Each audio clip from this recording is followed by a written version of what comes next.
Se acompaña nuevamente el doctor Herrera, que va a tratar el tema de ejecución del doctor. Doctor. Muchas gracias, doctor. Buenas noches. Bueno, vamos a ver entonces ahora algunos temas de la ejecución contractual, porque también tienen unas cuantas clases más donde se van a abordar diversos aspectos de esto.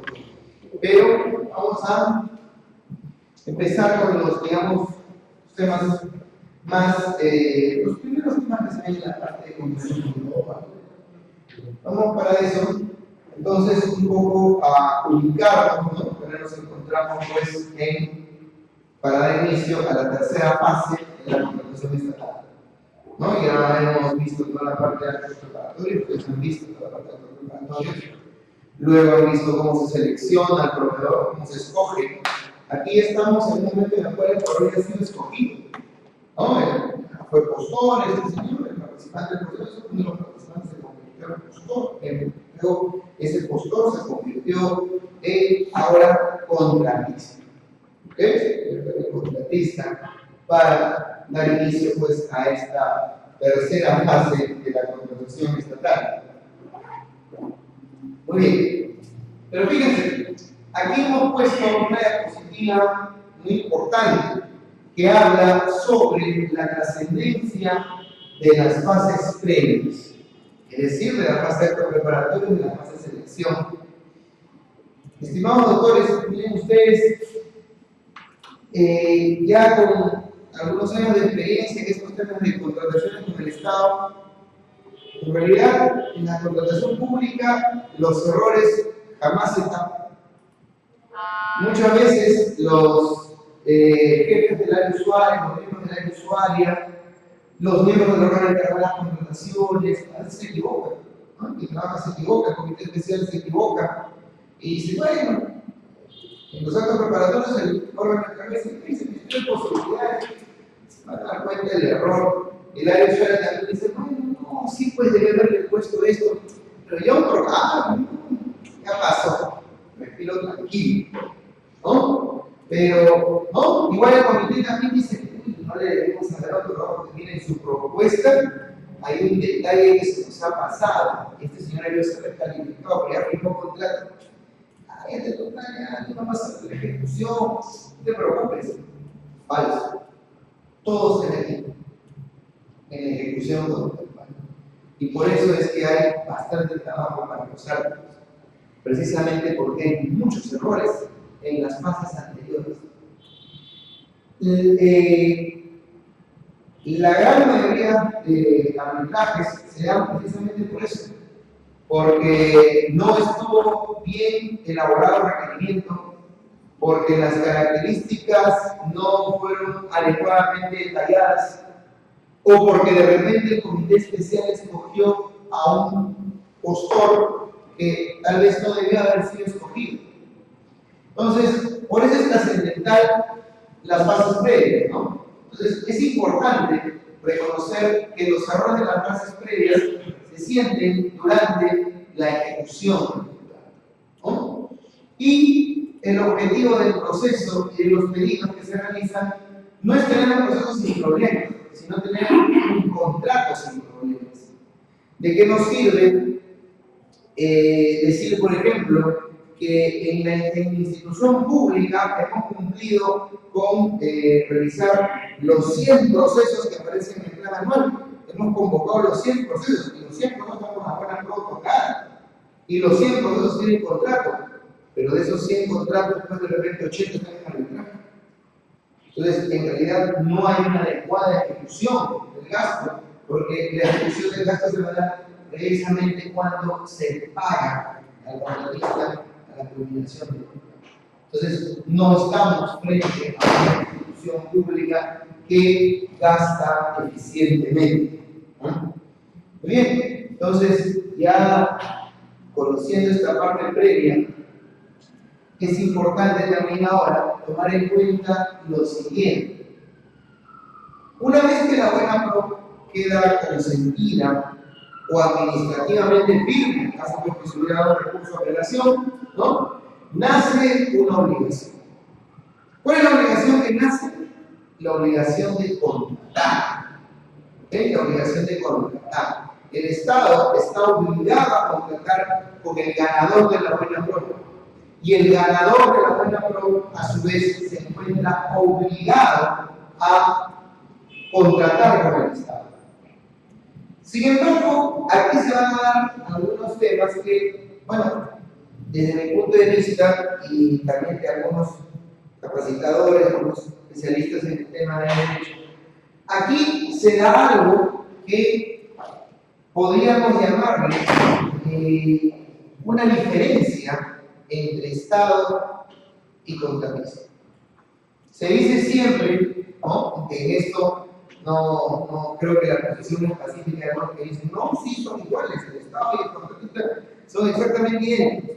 Bueno, yo me prefiero poner en el grupo a los que creen que no es así.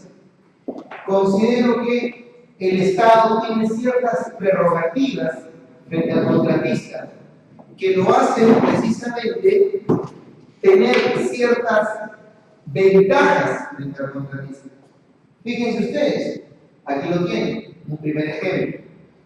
Decía yo que nace la obligación de contratar una vez que gana la buena pro determinado postor. Sin embargo, fíjense ustedes, el segundo párrafo del artículo 137 del reglamento. ¿Qué cosa dice este segundo párrafo?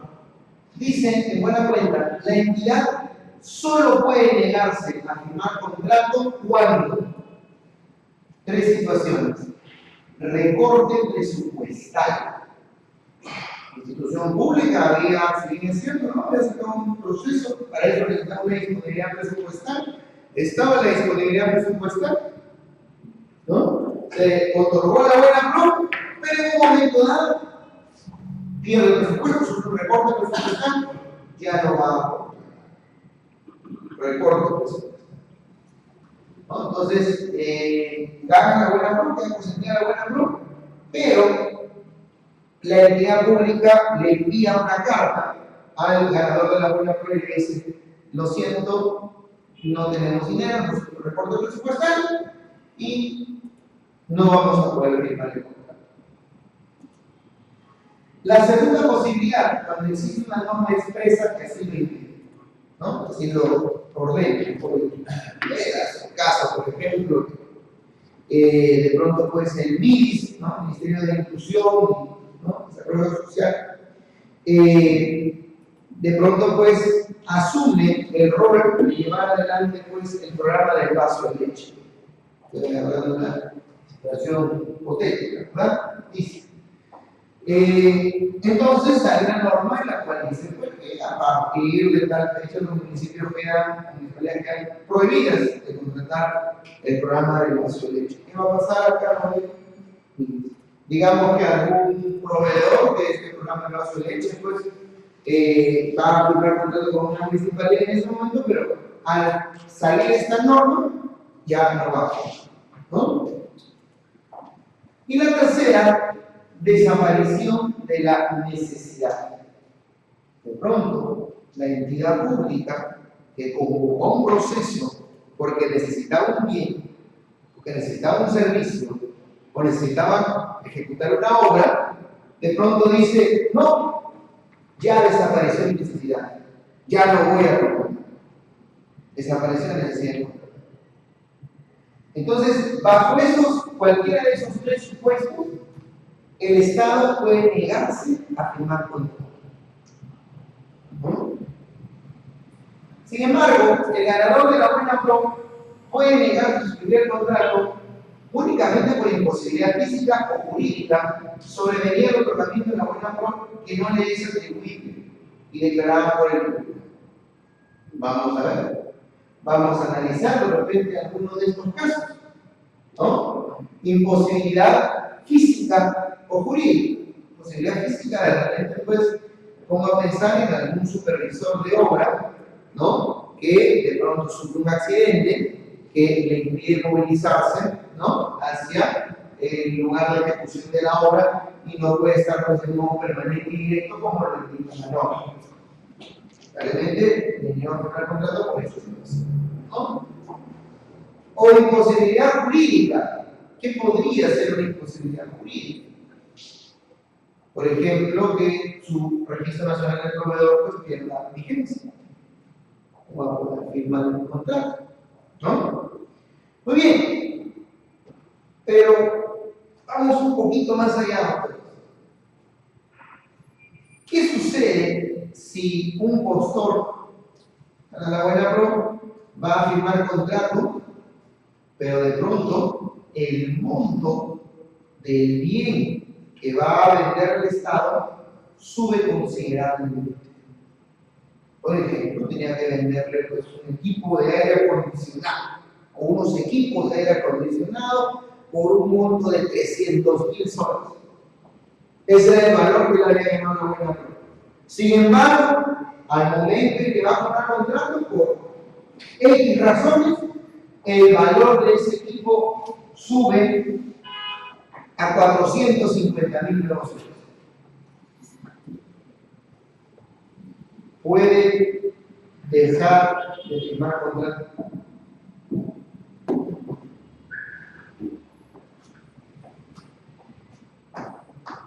Tiene que comprar el equipo por 450.000 y vendérselo al Estado a 300.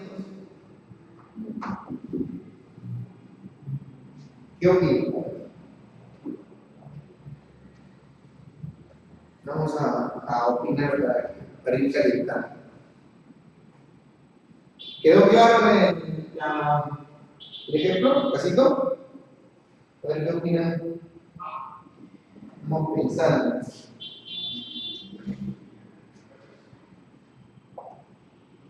¿Qué hace ese señor?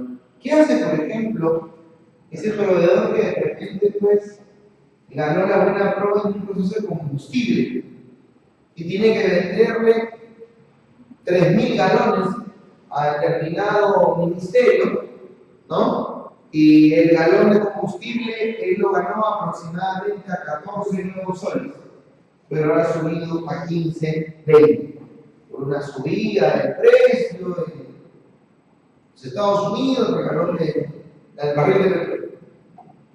Firma contrato y pierde, si no hay fórmula de reajuste en la base, puede dejar de firmar, ingresaría en algunos presupuestos del 137.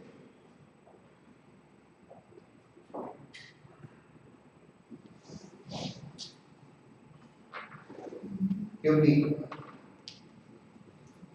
No es una imposibilidad física jurídica sobre mí.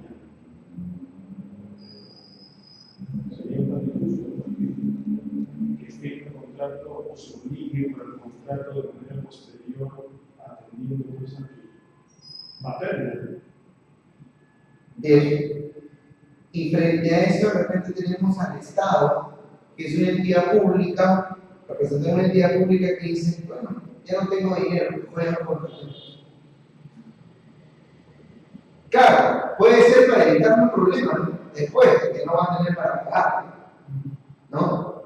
Y el contratista o el gestor que gana la buena pro, que no también podría decir de repente he ingresado en un problema económico debido a que se ha demorado mucho la contratación, ¿no? Hemos ido a un recurso de apelación, nos hemos demorado y saben que hay una serie de gastos y me disculpas, pero mi situación económica también ahora no me permite, ¿no? Comprar el bien para podértelo vender y esperar que me pague. Entonces, no sé si decirlo, en una situación de insolvencia, en sentido largo. Eso, por ejemplo, no puede hacer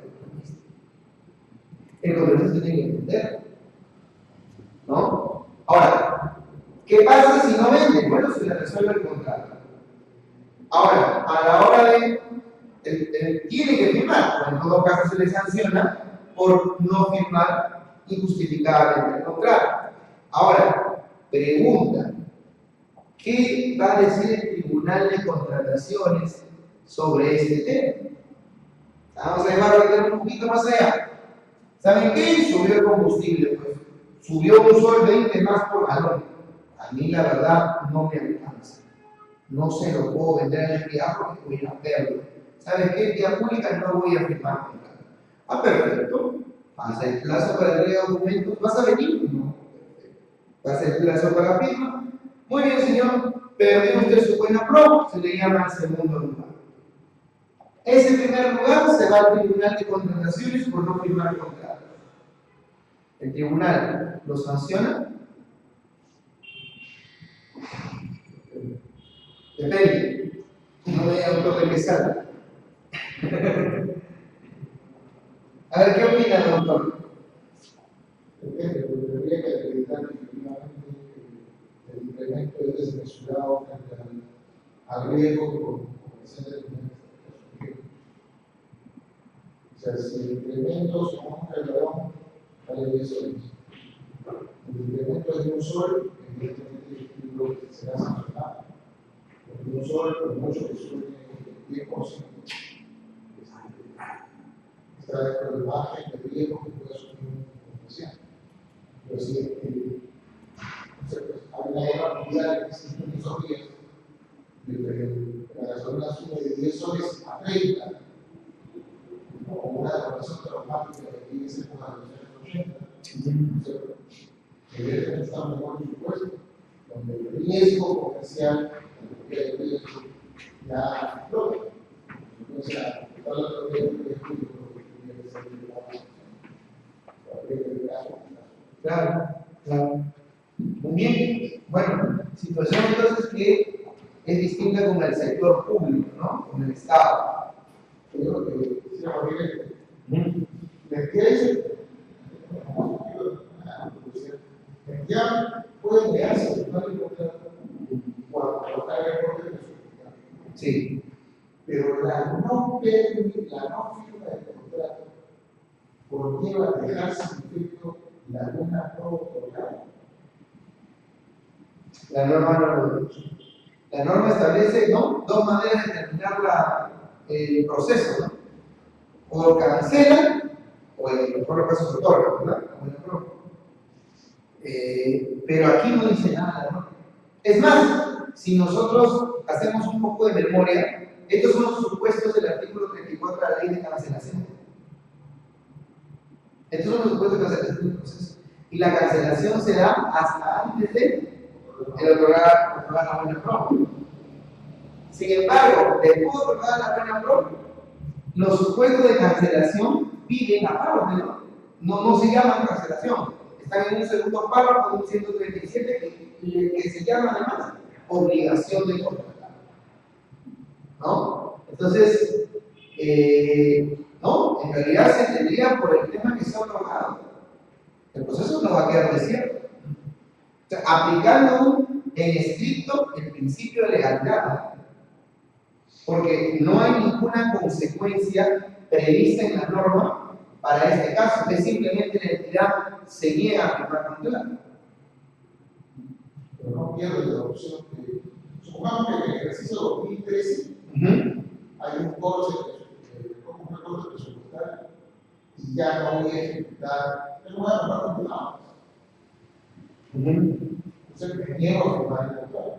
Válidamente. Sí. Y en el 2014, para el 2014, aparece nuevamente la compra de computadores. Pero yo sigo siendo un trabajo de ese proceso de selección. Sale el voto y estoy comprando otra computadora de empresa con otras características. En realidad hay tengo entendido, hay una resolución del Tribunal de Contrataciones que hace unos años atrás, en la cual una entidad pública alegó uno de estos supuestos para no firmar el contrato. Sin embargo, pasaron 15 días, un mes y volvió a convocar el proceso. Es más, el supuesto que alegó la entidad fue desaparición de la necesidad de contratar.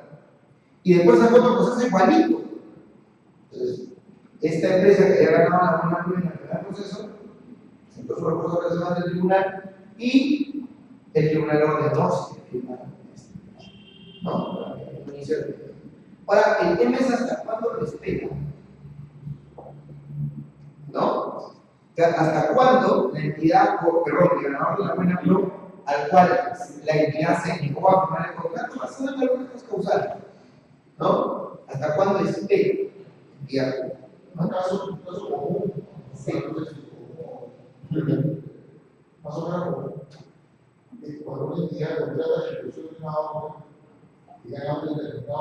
contratista y el diablo no es el contratista que sabe ganar. Entonces, al uso del remoto presupuestario no se firma. Pasa un periodo, vamos a hacer una escuela, se vuelve a buscar otra escuela, pero ya no sobre el terreno originalmente previsto, sino en otra localidad cercana, vecina, es otra obra. En consecuencia, ahí no se podría afectar un derecho de transición. Pero claro, es otra obra, eso es cierto. O sea, y esto sucedió también con un caso en el cual ya hace varios años atrás, y precisamente por el nivel de profesionales por los que participan en este curso, quisiera compartirles esta experiencia. ¿Qué sucedió? Más o menos por donde va el doctor Rodríguez. ¿Qué sucede? Una entidad pública contrató o convocó la compra de determinado bien, un bien que más o menos alcanzaba o tenía como valor referencial 1 millón de soles. Se presentaron varias marcas que vendían este bien y bueno, el comité especial no admitió la propuesta de uno de ellos porque dijo este bien, uno de los miembros del comité especial, miembro del área usuaria que conocía perfectamente este tipo de bienes, dijo: este bien, esta marca, no cumple con la característica que nosotros como comité estamos viendo que la entidad pública está pidiendo. ¿Qué tal? No la cumple. Pese a que en la propuesta lo decían. Y cuando reclamó esta empresa, ¿no? Este postor, dijo: no, mi marca, mi bien sí cumple. Mira la página 25 de mi propuesta y ahí está que cumple. El miembro del comité especial del órgano del área usuaria dijo: bueno, señor, no me haga insistir en este tema y no me haga decirle que su catálogo está falsificado. Yo conozco de todas las marcas del bien que yo estoy comprando y su marca no cumple con esta característica. Y este catálogo no es el catálogo correcto. No es el catálogo además que aparece en internet para este modelo. Y en ese momento entraron, leyeron, pudieron ver, en el catálogo dice otra característica y acá en el papel dice algo ha pasado con su papel, con su catálogo de presentación. Por no decirle nuevamente que está falsificado. No obstante ello, este postor, bueno, se terminó tomando la buena prueba a otra marca, este postor, cuya propuesta no fue admitida, dijo: me voy al tribunal de contrataciones, voy a presentar mi recurso de apelación y que el tribunal le ordene al comité especial que admita mi propuesta. Obviamente se presentó su recurso de apelación porque el monto del ganador de la buena prueba era mucho más alto, o era más alto que el del postor. Entonces presentó su recurso de apelación y el Tribunal de Contrataciones, y hace algunos años atrás, dijo: sí, efectivamente, la propuesta cumple con los requisitos técnicos. 3 abogados hablando de temas totalmente técnicos, ¿no? Y que además se demostró una resolución bastante, por decirlo menos, complicada, ¿no? Bastante cuestionable. Ganó la buena pro, ¿no? Además, el tribunal ordenó que se abriera su propuesta porque sí cumplía la propuesta, y se abrió la propuesta porque sí cumplía con la requisitos técnicos. Bueno, se presentó salió la resolución, obviamente declarando fundado el recurso de apelación, y llega al comité especial. El comité especial dice: pero no cumple, pero al final tiene que cumplir con lo que está en la resolución. Admitieron la propuesta y efectivamente ganó la buena pro. Pero cuando gana la buena pro, a la hora que en esa época todavía se citaba firmar contrato, en lugar de enviar una citación para firma de contrato, se le envió una carta diciéndole que desaparece la necesidad de contrato. La necesidad de contrato ha desaparecido porque durante todo el tiempo que tomó el proceso para la compra de ese bien, la entidad pública tuvo que alquilar ese bien. Al haber alquilado ese bien, su necesidad a esta fecha ha desaparecido y no compró, ¿no? Entonces, fíjense ustedes cómo se utilizó, podríamos llamarlo de repente de mala manera o de buena manera esta norma, ¿no? La posibilidad que está en la norma. Muy bien, bueno, son casitos para ir analizando a lo largo de la clase. La entidad podría argumentar que la no firma del contrato por una eventualidad generada por un caso fortuito, llámese terremoto, inundación, lluvia que suele haber en provincia. Claro, a ver, esa no firma de contrato o esa situación tendría que encajar en alguna vez. Digamos que el terremoto, la lluvia, la inundación, podría ser que ese presupuesto tenga que ser derivado a otra situación o a otra acción. Entonces se produce la figura del remoto presupuestario. ¿Ah? Ese es el tema. Doctora, díganos. ¿Y cómo queda el tema de la decisión de la sociedad de Ese es un muy buen punto. Lo que hablaba el doctor Rodríguez hace un ratito, ¿no? Lo que conversaba, o sea, es posible que entre el otorgamiento de buena pro y la obligación que se da ya de una vez que queda consentida la buena pro de firmar el contrato, de repente pues sí puede hacer que haya un alza considerable en su precio. Ahí es un tema, creo yo, también para analizarlo, ¿no? O sea, si está dentro de un eventual riesgo comercial, ¿no? El tribunal, para efectos ya de la sanción, me refiero, porque aquí la entidad pública, el análisis que debe hacer la entidad pública es un análisis muy frío. O sea, la entidad pública simplemente le da un plazo para firmar el contrato. El proveedor enviará una carta diciendo, oye, esto ha aumentado, entidad pública el precio, estoy ingresando en un supuesto excesivo en la nación de la prestación.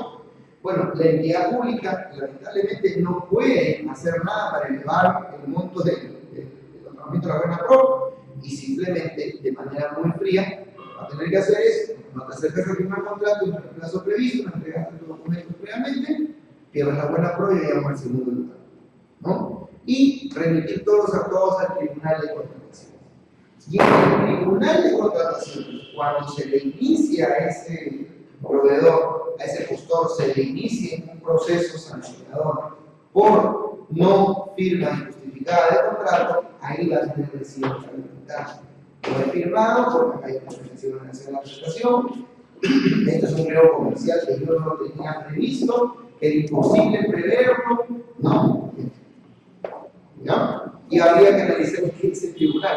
Para el tribunal resulta que el monto que aumentó no es mucho y es un monto pues, que de repente no amerita la posibilidad de perder dinero, por decirlo de alguna manera, de parte del proveedor, ¿no? O sea, esto es que la decisión de los tribunales sobrevivientes no constituye una causal a la no firma de contrato. Formalmente no, ahí está. Estas son las causales. Las únicas son las que están en el 137 del reglamento. No hay otras. Pero lo que ustedes dicen es porcentualmente cuánto, ¿no? Sí. ¿Cuánto sería? Lamentablemente, sí. Lamentablemente, digo, eso va a quedar a criterio del tribunal. Puede ser también pues, que la sala simplemente diga, bueno, lo siento, yo sé que existe la excesiva velocidad de la prestación, pero bueno, no estuvo previsto, usted debe haber observado en las bases y decir de que han debido incluir fórmulas de ajuste para poder evitar este tema, si se sabía que este tipo de bienes podían aumentar el precio, no lo sabía.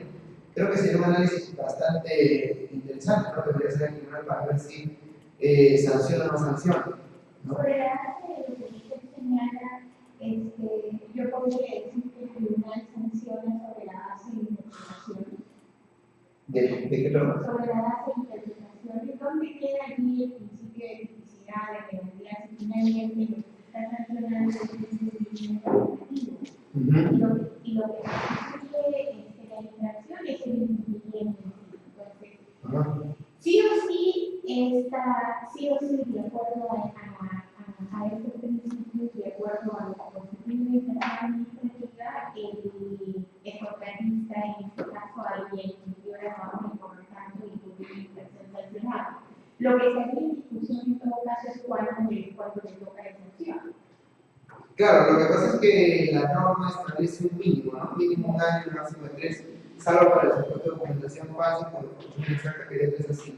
Claro, pero siempre sería sancionado el hecho de no completar. Sí, su vida, doctora, qué interesante, ¿no? Pasaron la idea de lo que dijo la doctora, ¿no? O sea, el tribunal se convierte solamente en un aplicador de la norma. O sea, mira su puesto y dice, ya, su puesto de cumplido, ¿no? Perfecto. Este supuesto da consecuencias.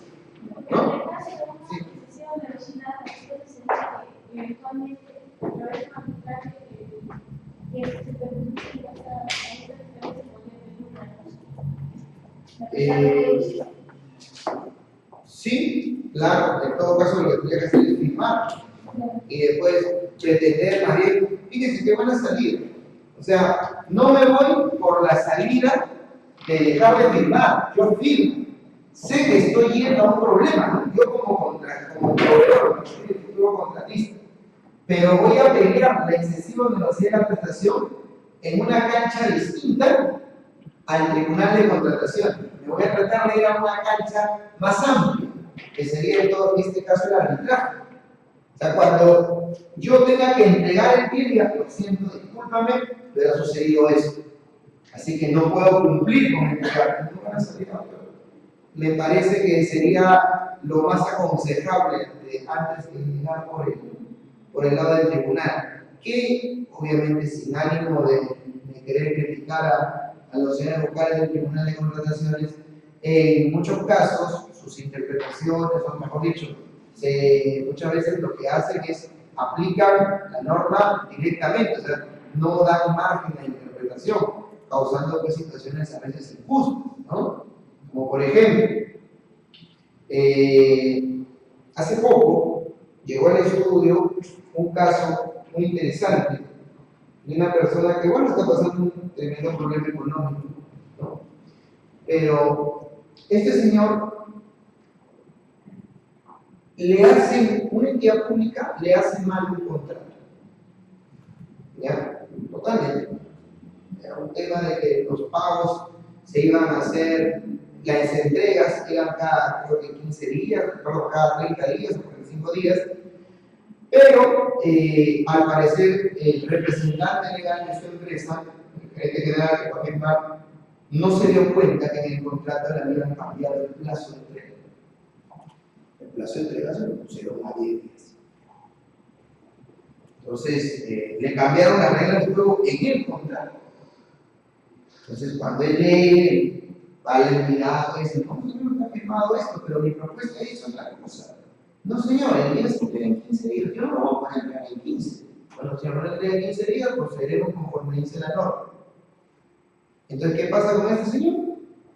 Efectivamente, lo que dice ser imposible, se trataban de bienes importados, ¿no? Que iban a llegar.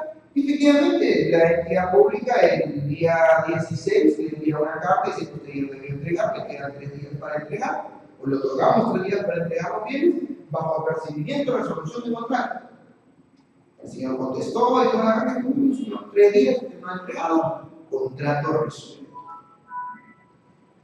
Por el monto de la contratación, salud, por el monto de la contratación, el señor quiso irse a un arbitraje.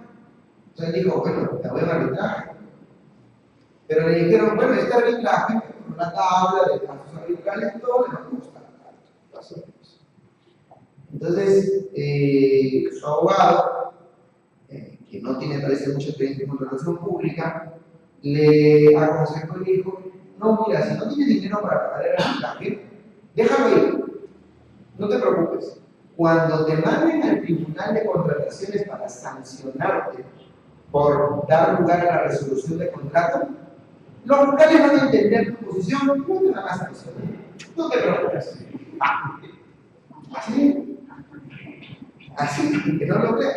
Yo también en verdad me quise reír, pero era bien difícil un director de negocio si no me podía reír. Los locales van a entender tu posición.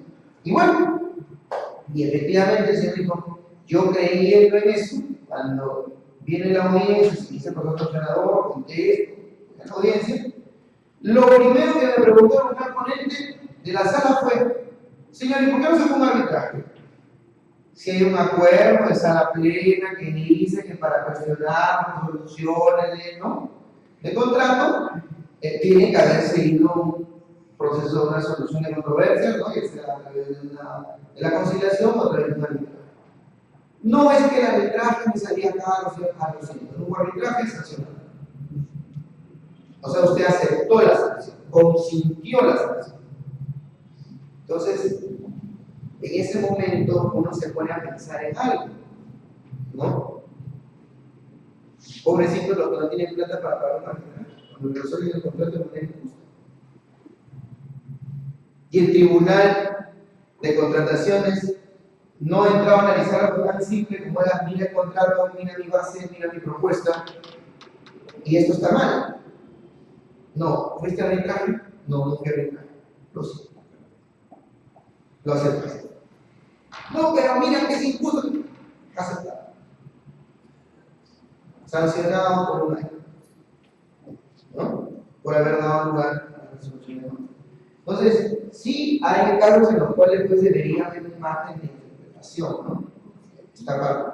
Pero bueno, entonces, para resumir, si nos encontramos ante una situación de excesiva onerosidad de la prestación, por ejemplo, de parte del ganador de la buena pro, consejo que firme contrato, sabiendo que está mal, pero va a tener que llevar un arbitraje para poder pues darle el tema de recursos. ¿Ya? Ok, donde haya un poco más de margen para la interpretación. Muy bien, vamos a ver entonces ahora los requisitos para firmar el contrato, ¿no? Los requisitos ahora, mis queridos amigos, deben estar señalados en las bases. ¿Ya? Desde la convocatoria al proceso, en las bases debe aparecer cuáles son todos los requisitos para firmar el contrato. ¿Ah? ¿Por qué? Porque ahora ya no existe clasificación para firmar contrato. Ahora, una vez que se gana la buena pro, la institución pública, una vez que queda constituida la buena pro, no cita a firmar contrato. Simplemente espera a que el proveedor, durante un plazo determinado, agarrado la buena pro, llegue con los documentos para firmar el contrato y los entregue. Y de ahí un plazo para que el señor firme el contrato. Entonces, es indispensable que las bases cuenten con señalar cuáles son los documentos para firmar el contrato. Los documentos para firmar el contrato que establecen la norma son los que ven ustedes en pantalla. La constancia vigente no está habilitado para contratar con el Estado, salvo en el caso de su adjudicación en menor cuantía. Las garantías, ¿no? Se correspondan, garantías de cumplimiento, garantías por diferencial de propuesta, ¿no? El contrato de consorcio, si es que se presentaron en consorcio la propuesta, ¿no? Del ganador de la buena pro, un consorcio. El código de cuenta interbancario para hacer pues, el pago a través de esta cuenta, ¿no? Directamente a los cheques. Traducción oficial efectuada por el autor público juramentado, los documentos presentados en idioma extranjero, que fueron acompañados del autor público certificado. Muy bien, y los otros documentos pues, que las bases o los requisitos técnicos mínimos hayan establecido para la firma de contrato, ¿no? Por ejemplo, si es una empresa de vigilancia, pues el registro en la SUCAME, ¿no? El registro de las empresas de intermediación laboral, entre otros, ¿no? Muy bien. Ahora, en el caso de los consorcios, ustedes saben que señor Cordero, si a mí me sale, yo por el día de viernes saco mi RNP vigente. El día de hoy estamos firmando la promesa de movilidad. Entonces voy con realmente y en la mañana he cobrado una suspensión. Eso no me... He cobrado una suspensión, una sanción firmo. En realidad, yo entiendo que estaría ante este caso, primero, ¿no? Imposibilidad jurídica sobrevenir al tratamiento de la forma. Sí, entiendo que iría por ese lado, porque de otra manera no sería posible. No es que su propuesta está bien presentada, entendiéndose de que se presentó como legalmente vigente. ¿Cierto?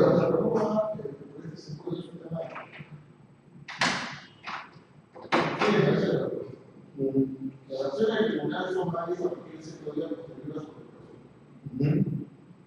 Entonces, si yo saqué realmente el día viernes, mis acciones el día lunes, el día lunes lo firmo, las acciones están bien.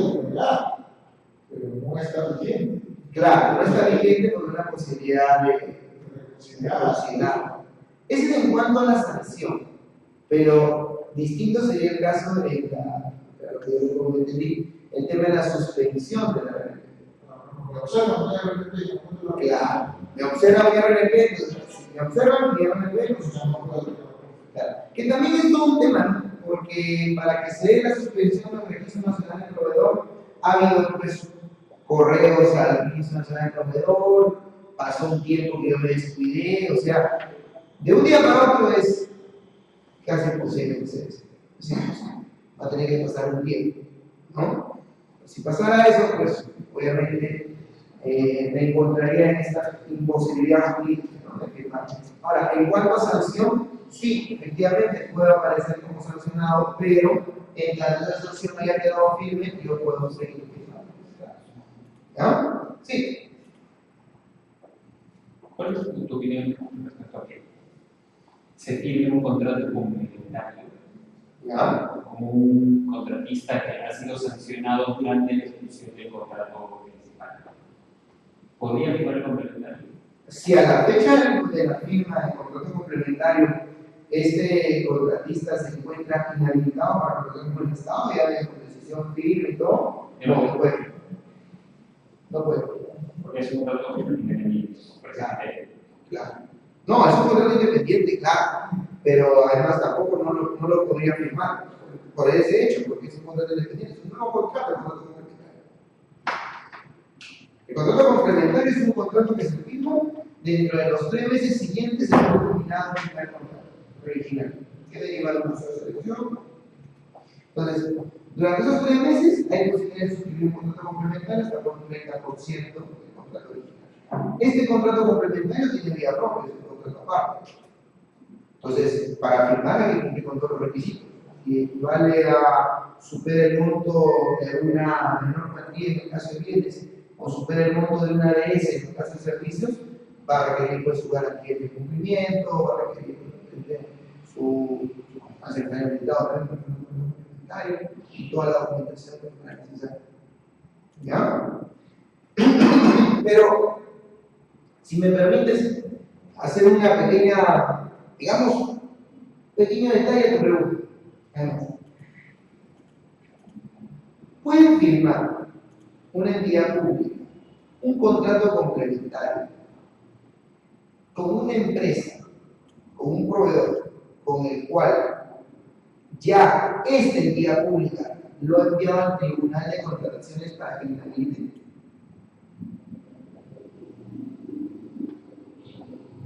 Por presentación de documentos falsos, por ejemplo. Es que todavía no está inhabilitado.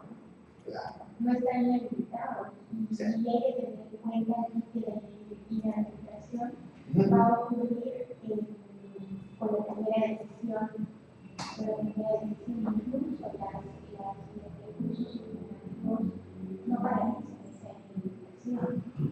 No entiendo allí que no deberá estar, que no procede de consentimiento, no es el consentimiento lo que está en juego, sino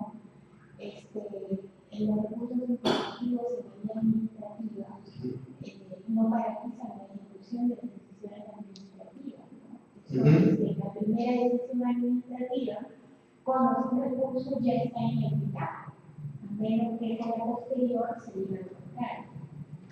Claro, ya, a ver, por ejemplo, les pongo el caso concreto. Les pongo el caso concreto. Un hospital nacional contrata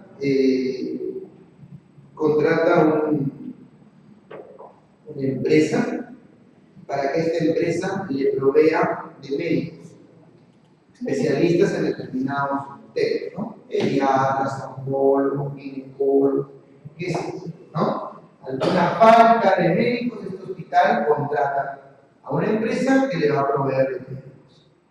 ¿Ven? Este hospital, al momento que está por culminar este contrato con la empresa que provee de médicos, decide hacer una fiscalización posterior de los documentos conforme al artículo 32 de la ley 27444. Hace una revisión y encuentra que la garantía de fiel cumplimiento que presentó esta empresa para firmar el contrato es falsa.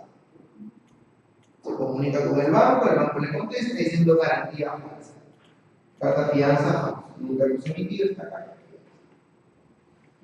Muy bien, entonces, esta empresa o este hospital lee el artículo 56 de la ley, revisa, ¿no?, la parte de nulidad del contrato, encuentra que la nulidad del contrato es facultativa, pese a que dentro de las causales esta empresa ha presentado documentación falsa para vulnerar un principio de presunción de veracidad, y dice, bueno, no vamos a cortar el contrato, que siga, pero le enviamos a este contratista al Tribunal de Contrataciones para que le hizo un proceso sancionador por presentación de documentación falsa. Lo comunica al tribunal, el tribunal tiene ahí en cola para que salga en su momento, y viene pues la fecha en que ya está por terminar el contrato. Falta una semana, porque la entidad no convocó ningún proceso, nada, y se necesitan los médicos. Entonces, bajo ese supuesto, ya saben, tiene la respuesta del banco que le ha dicho que es falsa la carta, ya envió la documentación al tribunal, pero es falsa, ya mandó los documentos a la Procuraduría para que la Procuraduría le inicie pues su proceso penal también y todo eso. Puede firmar un contrato complementario con esta persona.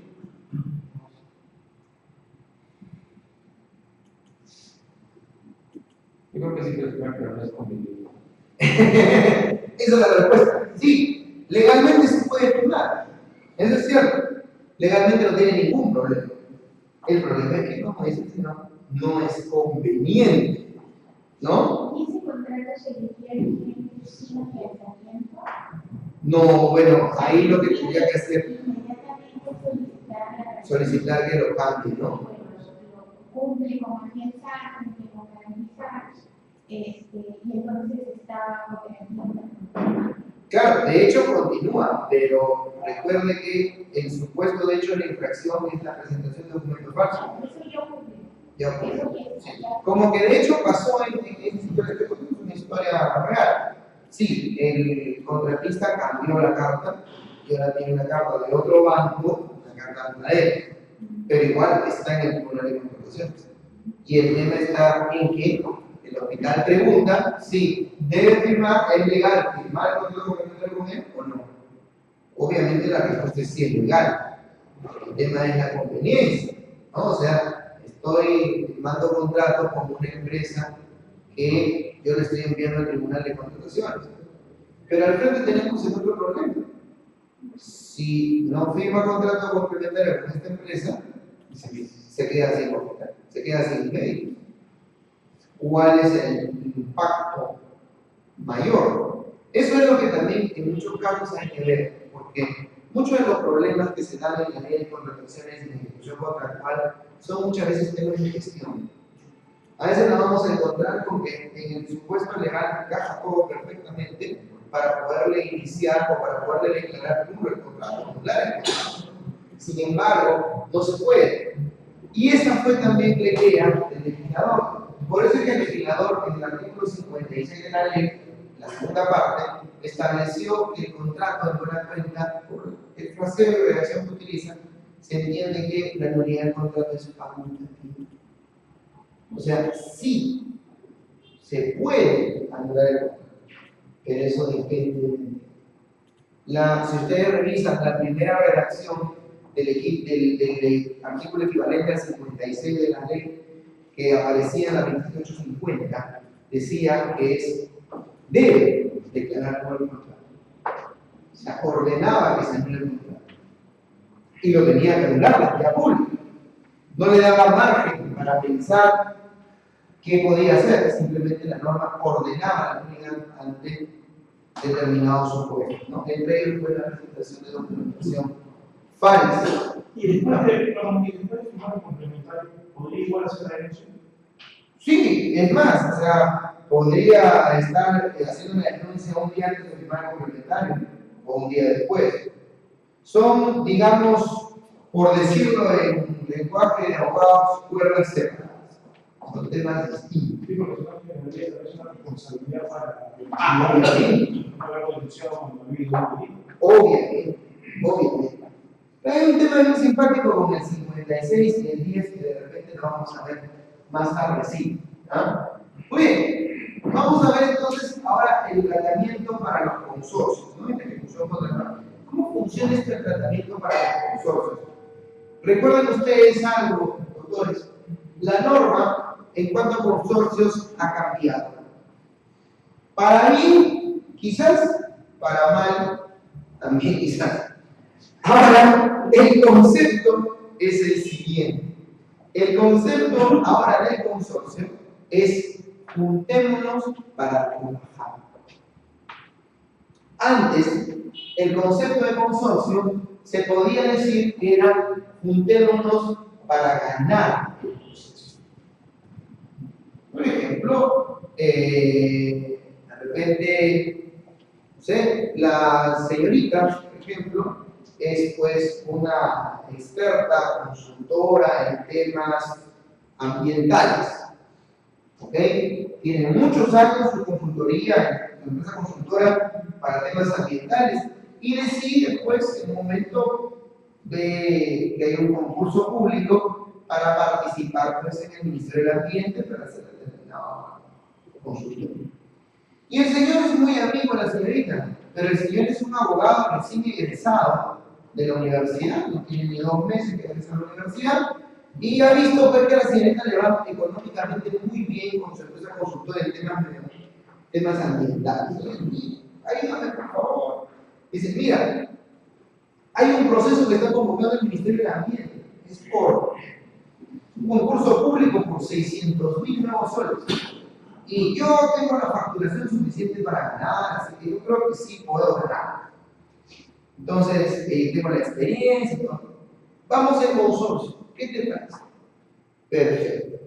¿Cuánto de experiencia tú puedes aportar? Dice, ninguna, porque lo único que acabo de hacer ahorita es un proceso de alimentos, una demanda de alimentos, entonces yo puedo abogar y no tengo más experiencia como abogado. Hay que mi demanda que además voy a haber cobrado.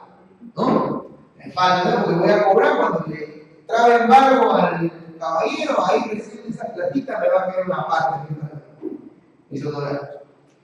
Entonces no tiene nada, pero participan en consorcio. Y es más, participan y la señorita lo que podría decir es, nuestro porcentaje de participación es así, 99%, 1%. Yo hago el 1%, dice la señorita. Yo puedo presentar la garantía de cumplimiento, ¿no? Una otra garantía que fuera necesaria. Y el señor va a hacer el 99% del trabajo. Y se presenta al proceso. Y la facturación va a valer la de la señorita. En otras palabras, el señor va a ganar y él va a hacer un trabajo por primera vez con la experiencia. ¿Me dejo entender? Eso era lo que antes permitía, ¿no? Ahora no, ahora la directiva ha cambiado, la directiva 16, modificada, ¿no? Pero la directiva 16, pues, 16 permite que se trabaje, pero de manera conjunta, ¿no? De manera conjunta. Entonces, ya no puede pasar eso.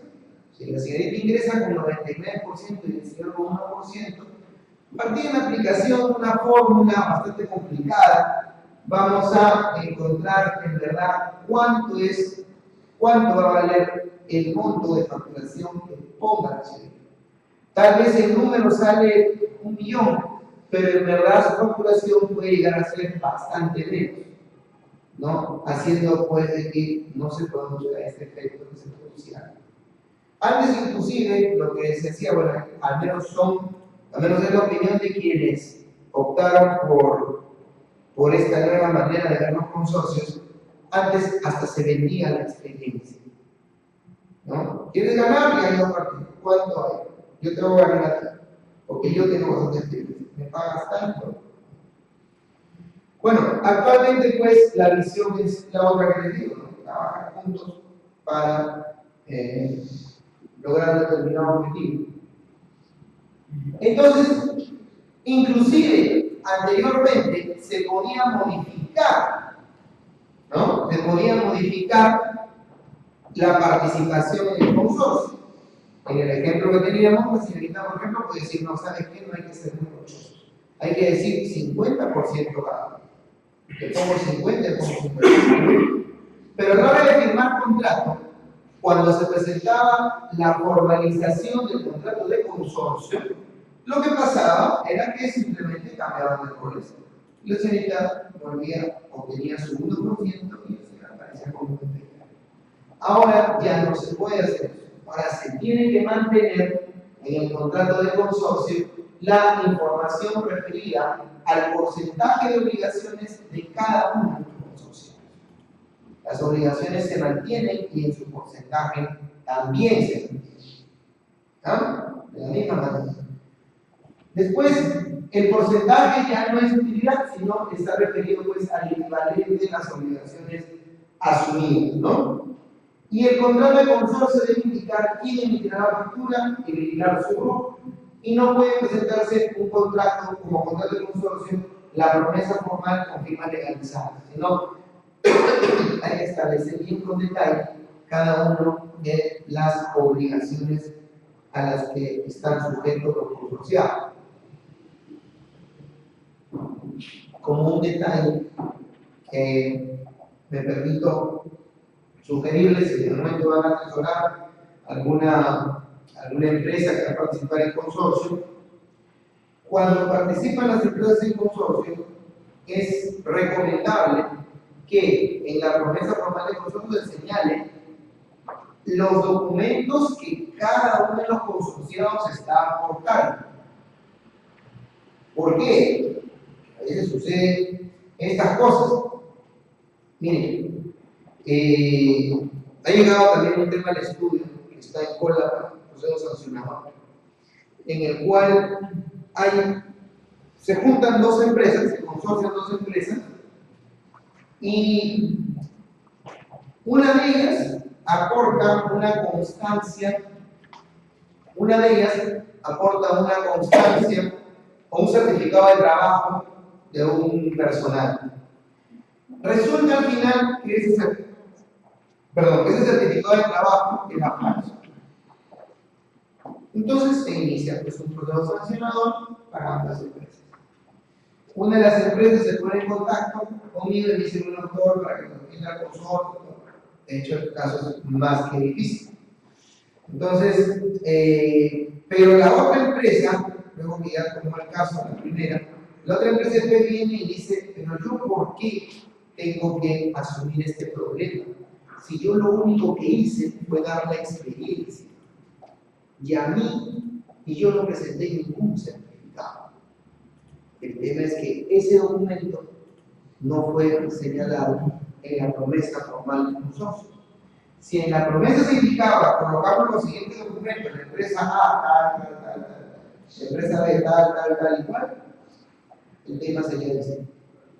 ¿Ok? Entonces siempre, si van a patrocinar ustedes empresas que se presentan en consorcio, por más que se conozcan, siempre entre los consorciados recomienden por favor que esté separada la documentación de uno y de otro, ¿ya? Porque en verdad no pasa. ¿Ya? Bueno, me dicen que hay unos panes con relleno por allá.